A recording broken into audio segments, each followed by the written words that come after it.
Adolf Hitler's personal secretaries occupied a unique and troubling position in the Nazi hierarchy.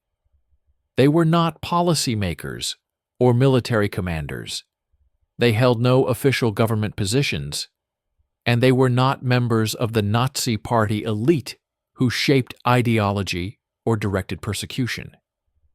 Yet they worked at the absolute center of power, spending every day in Hitler's presence, typing his correspondence, taking dictation of his orders and speeches, managing his schedule, and witnessing history from closer proximity than almost anyone else. These women, mostly young and relatively apolitical when they began working for Hitler, saw him in his most private moments, heard his unguarded conversations, and were present during some of the most consequential events of the 20th century. When Nazi Germany collapsed in May 1945, what happened to these secretaries? Were they arrested and prosecuted as Nazi criminals? Did they face justice or escape punishment? How did they reckon with their proximity to evil? Did they express remorse or maintain loyalty to Hitler's memory? Today, we'll trace the fates of Hitler's principal secretaries, from the moment of Germany's surrender through their post-war lives, examining their testimonies, their choices about how to discuss their experiences, and what their stories reveal about complicity, responsibility, and memory. This is a narrative about ordinary people who found themselves in extraordinary circumstances, about the moral questions raised by working for a monster, and about how these women navigated the decades after the war, carrying the burden of having been Hitler's secretaries. Hitler employed several personal secretaries during his time in power from 1933 to 1945, though we'll focus on the most prominent and those who remained with him longest or who left the most significant historical records. The principal secretaries included Johanna Wolff, who worked for Hitler from 1929 until the end, and was his longest-serving secretary, Christa Schröder, who began in 1933 and remained until 1945. Gerda Christian, born Daranowski, who started in 1937 and was with Hitler in the bunker during the final days, and Traudl Junge, born Humps, who began working for Hitler in late 1942, and who became perhaps the most famous of his secretaries due to her extensive post-war testimony, including a remarkable filmed interview late in her life. These women came from different backgrounds but shared certain characteristics. They were young when they began working for Hitler, they came from respectable middle-class families, they had secretarial training and skills, and they were recommended by trusted associates. None were ideological Nazis in any meaningful sense when they started their positions, though working for Hitler inevitably shaped their views and loyalties. The daily work of Hitler's secretaries during the peacetime years from 1933 to 1939, and during the war from 1939 to 1945, was demanding and all-consuming. They worked in shifts to ensure someone was always available when Hitler needed dictation or typing, which could happen at any hour given his irregular schedule of working late into the night and sleeping through much of the morning. They typed Hitler's correspondence, speeches, and directives. They took dictation when Hitler wanted to compose letters or statements. They managed some aspects of his personal schedule and paperwork. They were present at many of his meals and social gatherings, particularly the lengthy dinners and evening sessions that were central to Hitler's daily routine. They traveled with him to his various residences and military headquarters. They became part of his inner circle, knowing his personal habits, his moods, his opinions, and his private life in ways that few others did. This proximity and intimacy created complex psychological dynamics as the secretaries developed personal loyalty and affection for Hitler as an individual, even as the regime he led committed unprecedented crimes. When Germany collapsed in April and May 1945, Hitler's secretaries faced critical decisions about what to do as the end approached. Hitler had moved into the Führerbunker beneath the Reich Chancellery in Berlin in January 1945, and his secretaries were with him. As Soviet forces fought their way into Berlin and surrounded the government district, the bunker became a scene of apocalyptic chaos, with Hitler preparing for suicide, the regime's remaining leaders debating escape or death, and the secretaries witnessing these final days. Traudl Junge was present in the bunker during the very last days and took dictation of Hitler's political and personal testaments on April 29, 1945, the day before his suicide. She described the surreal experience of typing these documents while explosions shook the bunker and while Hitler prepared for death. Gerda Christian was also in the bunker during the final period. After Hitler's suicide on April 30th, these secretaries faced the choice of remaining in the bunker or attempting to escape from Berlin through Soviet lines.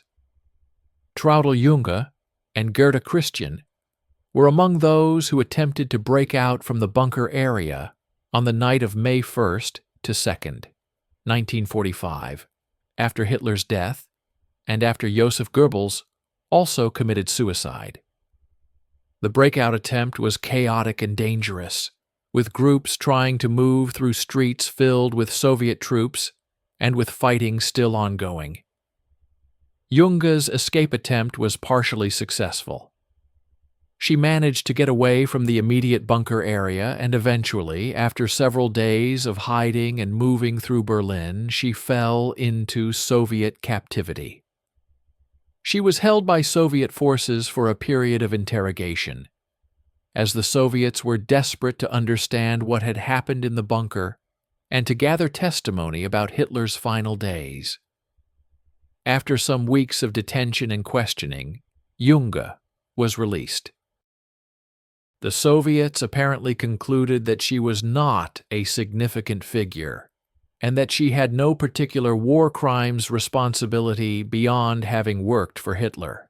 She returned to Bavaria in southern Germany and attempted to rebuild her life. Gerda Christian also escaped from the bunker area and eventually made her way out of Berlin.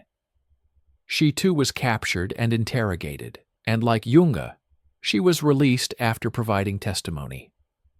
She settled in Düsseldorf in western Germany and lived quietly for decades. The other secretaries who had worked for Hitler but who had not been in the bunker during the final days faced similar experiences of detention, interrogation, and eventual release. Christa Schroeder had left Berlin before the final collapse and was in Bavaria when the war ended. She was arrested by American forces, interrogated about her knowledge of Hitler and the regime, and eventually released after it was determined she would not face war crimes charges. Johanna Wolff, the longest-serving secretary, was also detained and questioned before being released. The decision by Allied authorities not to prosecute Hitler's secretaries reflected several considerations. First, there was no evidence that the secretaries had personally committed war crimes or crimes against humanity. They had not killed anyone, had not run concentration camps, had not issued orders for persecution or murder. Their role had been purely secretarial and administrative, in support of Hitler personally. Second, under the legal principles applied at Nuremberg and other war crimes trials, simply working for the Nazi regime in a non-criminal capacity was not itself a prosecutable offense. millions of Germans had worked for the Nazi government in various capacities, and prosecuting all of them was neither feasible nor legally justifiable. Prosecution was reserved for those who had committed specific crimes or who held command responsibility for criminal policies. Third, the secretaries were women in an era when women were generally seen as less responsible for political decisions and less likely to have been active perpetrators of atrocities, an assumption that was often accurate, but that also sometimes led to insufficient examination of women's roles in Nazi crimes. Fourth, the secretaries provided valuable testimony about Hitler and the inner workings of his regime, and their cooperation made them useful witnesses rather than targets for prosecution. However, the secretaries did undergo denazification proceedings, the process implemented by the Allies to classify Germans according to their level of involvement with and responsibility for Nazism. The denazification system classified individuals into categories ranging from major offenders who faced serious penalties to nominal Nazis or fellow travelers who faced minimal consequences. Hitler's secretaries were classified in the lesser categories, essentially as followers who had worked for the regime but who had not been perpetrators of crimes. This classification meant they faced relatively minor penalties, such as fines or temporary restrictions on employment, but were not imprisoned or subjected to severe punishment. The denazification process was imperfect and inconsistent, and many genuine Nazi criminals managed to escape serious consequences. But in the case of the secretaries, the classification as minor figures rather than major offenders was probably legally appropriate given their actual roles, even if morally the question of their complicity is more complex. After their release and denazification, Hitler's secretaries faced the challenge of rebuilding their lives in post-war Germany. All of them faced some degree of social stigma and practical difficulty due to their association with Hitler, but the extent varied depending on circumstances, personality, and choices about how to handle their past. Traudl Junge initially tried to distance herself from her past and to avoid discussing her time with Hitler. She married an Austrian man and attempted to live a normal life. However, she was poor and needed to work, and her skills were secretarial. She found employment in various positions, but her past was known and created difficulties. In the 1950s and 1960s, when Germany was generally trying to move forward without dwelling extensively on the Nazi past, Junge maintained a low profile and rarely spoke publicly about her experiences. This changed in later decades as Germany underwent a more thorough reckoning with its Nazi history. Gerda Christian married Hitler's military adjutant Eckhard Christian during the war, becoming Gerda Christian, and after the war she lived quietly with her husband until his death and then continued a private life in Düsseldorf. She gave occasional interviews to historians, but generally avoided publicity. Christa Schroeder also lived quietly after the war, eventually writing a memoir titled He Was My Chief, that was published in 1985, providing her account of working for Hitler. The memoir was controversial, as Schroeder portrayed Hitler in relatively sympathetic terms as a boss, and failed to adequately grapple with the moral implications of having served him. Johanna Wolff, the longest-serving secretary, lived quietly after the war until her death in 1985. She gave very few interviews and left little public record of her thoughts about her time with Hitler. The question of how Hitler's secretaries understood and explained their own complicity and responsibility evolved over time and varied among the individuals. In the immediate post-war period, all of them expressed some version of the defense that they had simply been secretaries doing clerical work, that they had not been involved in political or military decisions, and that they had not known the full extent of Nazi crimes, particularly the Holocaust. This defense was partially true in that their roles were secretarial, and they had not personally perpetrated crimes, but it was also evasive in important ways. They had worked at the absolute center of the Nazi regime. They had heard conversations and seen documents that made clear that terrible things were happening, and their work, however clerical, had directly supported Hitler's ability to function as dictator. The claim that they hadn't known about the Holocaust was particularly problematic, given how much they must have heard and observed. As decades passed, and as Germany's public reckoning with the Nazi past deepened, some of Hitler's secretaries began to express more complex and critical views of their own actions, while others remained defensive. The most remarkable evolution was that of Traudl Junge, who in her later years underwent a profound reckoning with her past and her responsibility. In the early 2000s, shortly before her death in 2002, Junge gave an extraordinary filmed interview that became the documentary Blind Spot: Hitler's Secretary. In this interview, Junge spoke with remarkable honesty about her experiences working for Hitler, about her personal affection for him as a boss, about the cognitive dissonance of learning after the war about the Holocaust and other crimes, and most importantly about her own culpability. Junge described how, for years after the war, she had told herself that she had been too young to understand, that she had just been a secretary, that she couldn't have known what was really happening.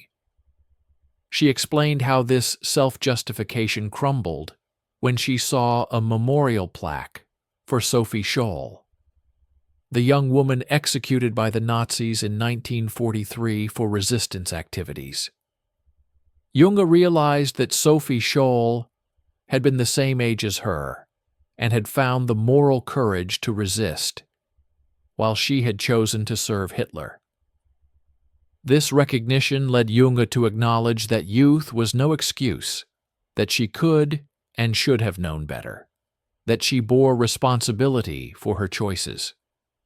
Her late-life testimony was powerful precisely because it was an admission of complicity without evasion, a recognition that even secretaries bear moral responsibility for whom they serve and what they enable. Not all of Hitler's secretaries reached this level of self-examination. Christa Schroeder's memoir was far less critical of Hitler and far less reflective about her own complicity. She portrayed Hitler as having been kind to his staff, as having had some positive qualities, and she seemed to maintain some residual affection or loyalty. Her book was criticized by historians and reviewers for failing to adequately acknowledge Hitler's evil and her own responsibility in serving him. Gerda Christian gave interviews that suggested she had mixed feelings about her past, but never expressed the level of critical self-examination that Junge eventually reached. The variation in how different secretaries dealt with their past reflected differences in personality, in life experiences, in willingness to confront painful truths, and perhaps in access to information and perspectives that could prompt deeper reflection. The secretary's testimonies, given to Allied interrogators immediately after the war, and to historians and journalists in subsequent decades, have been valuable historical sources despite their obvious biases and limitations. The secretaries provided detailed descriptions of Hitler's daily routine, his personal habits, his relationships with others in his inner circle, his health and behavior in the final years, and the atmosphere in his various residences and headquarters. They were present at many important moments and could describe what happened from direct observation. However, historians using their testimonies must account for several factors that affect reliability. First, the secretaries had motives to present themselves favorably and to downplay their knowledge of crimes and their complicity. Second, their personal affection for Hitler as an individual who had been kind to them, personally, colored their perceptions and made it difficult for them to reconcile the man they knew with the monster of history. Third, their testimonies were shaped by the passage of time, by post-war knowledge that affected their memories, and by the multiple retellings that inevitably modify recollections. Fourth, they were not trained observers of politics or military affairs, and their understanding of many events was limited to what they directly witnessed or overheard, without necessarily understanding the broader context. The most extensive and historically valuable testimony came from Traudl Junge, particularly her late-life interviews, but also from a memoir she worked on that was published posthumously. Junge's accounts of the final days in the bunker have been corroborated by other witnesses and by documentary evidence, and they provide crucial details about Hitler's last days, his marriage to Eva Braun, his dictation of his final testaments, and the atmosphere of apocalyptic despair. Her testimony was used by historians writing about the end of the Third Reich and was dramatized in films including Downfall, which was based partly on her accounts. While Junge's testimony must be evaluated critically like any historical source, it is generally regarded as credible in its major details, though her interpretations and her claims about what she knew or didn't know are more debatable. The secretaries' post-war lives also illuminate broader questions about how ordinary Germans dealt with the Nazi past. The secretaries were not unique, but rather represented a pattern experienced by millions of Germans who had supported or worked for the regime in various capacities but who were not major criminals. Like many Germans, the secretaries initially employed defense mechanisms including denial, minimization of their own involvement, claims of ignorance about crimes, and emphasis on their own suffering during and after the war. Like many Germans, some eventually moved toward more honest reckoning, while others remained defensive and in some degree of denial. The secretaries' experiences thus microcosm the broader German experience of coming to terms with the Nazi past, a process that took decades and that progressed unevenly among individuals and across generations. The question of whether Hitler's secretaries should have been prosecuted is debatable. From a strictly legal standpoint, the decision not to prosecute them was probably correct, as they had not committed prosecutable crimes under the legal standards applied at Nuremberg. Working as a secretary for a criminal leader is morally reprehensible, but is not itself a war crime or crime against humanity, unless the secretarial work directly facilitated specific criminal acts. From a moral standpoint, the secretaries certainly bore responsibility for their choices, for deciding to work for Hitler, for remaining in his service, even as the nature of the regime became clear, and for the ways their work supported his ability to function.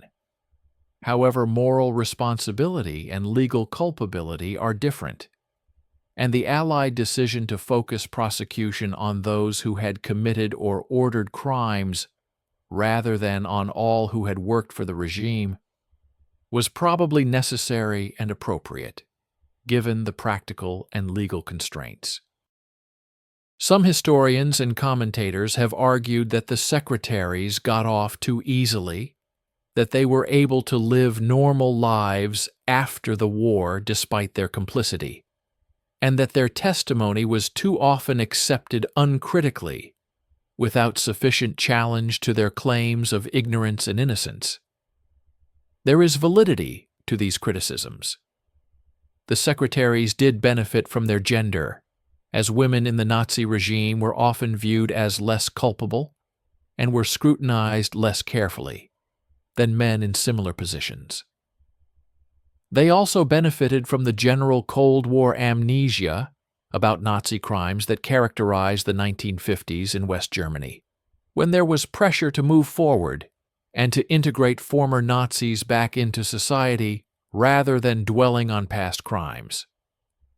By the time Germany underwent more thorough reckoning with the Nazi past in subsequent decades, the secretaries were elderly and were treated more as historical witnesses than as perpetrators, perhaps appropriately given their actual roles, but also perhaps too gently given their proximity to and enabling of evil.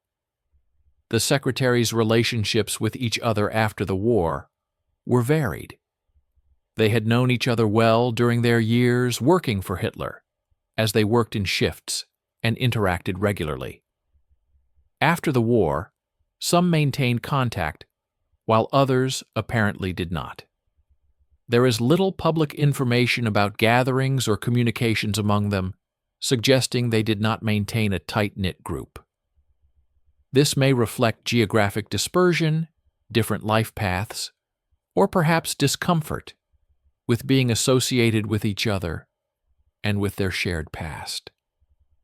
Unlike some groups of Nazi veterans who maintained networks and mutual support after the war, Hitler's secretaries seem to have largely gone their separate ways. The secretaries who lived into the era of Holocaust memorialization and education, particularly from the 1980s onwards, faced increasing public interest in their experiences and increasing pressure to provide testimony.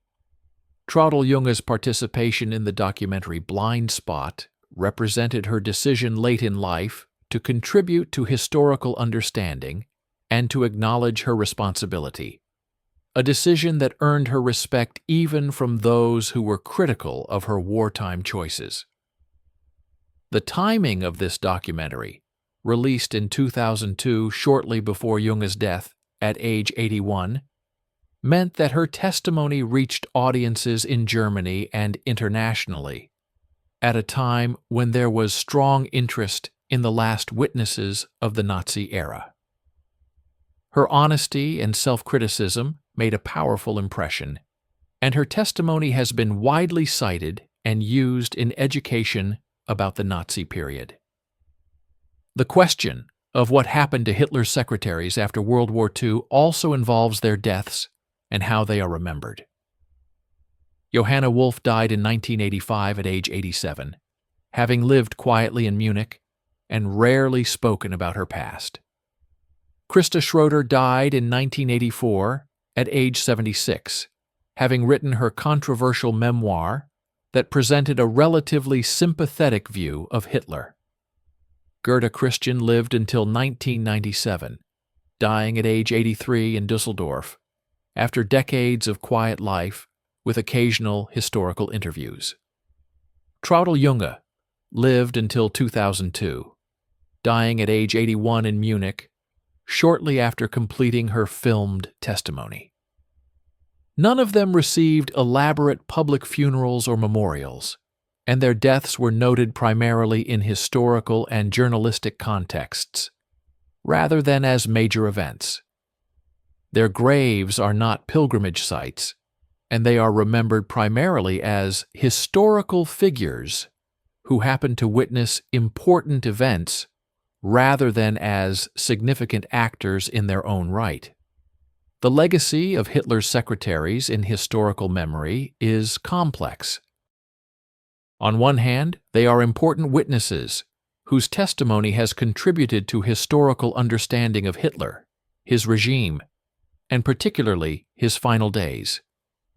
On the other hand, they represent troubling questions about complicity, about the moral responsibilities of those who serve evil leaders, and about the limits of claims of ignorance and innocence. Their stories serve as cautionary tales about how ordinary people can become complicit in extraordinary evil through choices that may seem at the time to be merely career decisions or personal loyalties. The Secretaries' experiences raise uncomfortable questions about how many of us might have made similar choices in similar circumstances, and about the importance of moral courage in refusing to serve or work for criminal regimes, even when refusal comes at personal cost. Educational use of the Secretaries' testimonies, particularly Traudl-Junge's interviews, has become common in teaching about the Holocaust and the Nazi period. Students are shown her testimony and asked to grapple with questions about responsibility, about the difference between legal guilt and moral culpability, about the claims of ignorance and youth as excuses, and about how ordinary people can become participants in evil. These discussions are valuable but also challenging, as they require confronting the reality that the people who worked for and enabled Hitler were not monsters, but ordinary human beings who made terrible choices, a recognition that is both important for understanding how such regimes come to power and disturbing in its implications about human nature and moral weakness. In conclusion, what happened to Hitler's secretaries after World War II was varied but followed general patterns. They were detained and interrogated by Allied forces who sought their testimony about Hitler and the regime. They underwent denazification proceedings and were classified as minor figures who would not face war crimes prosecution. They were released and attempted to rebuild their lives in post-war Germany, facing varying degrees of difficulty due to their association with Hitler. In the immediate post-war decades, most maintained low profiles and expressed versions of the defense that they had simply been secretaries who had not been involved in political or criminal decisions. As Germany's reckoning with the Nazi past deepened over subsequent decades, some of the secretaries, most notably Traudl-Junge, engaged in more critical self-examination and acknowledged their complicity and responsibility, while others remained more defensive. Their testimonies, given to interrogators and historians over many decades, have provided valuable historical insights despite obvious biases and limitations. They lived until elderly ages, with the last survivor, Gerda Christian, dying in 1997, carrying to their deaths the burden of having been closer to Adolf Hitler than almost anyone else, and the complex legacy of having served history's greatest criminal. Their stories raise profound questions about complicity, responsibility, moral courage, and how ordinary people can become enablers of evil, questions that remain relevant and disturbing decades after the events they witnessed and in which they participated.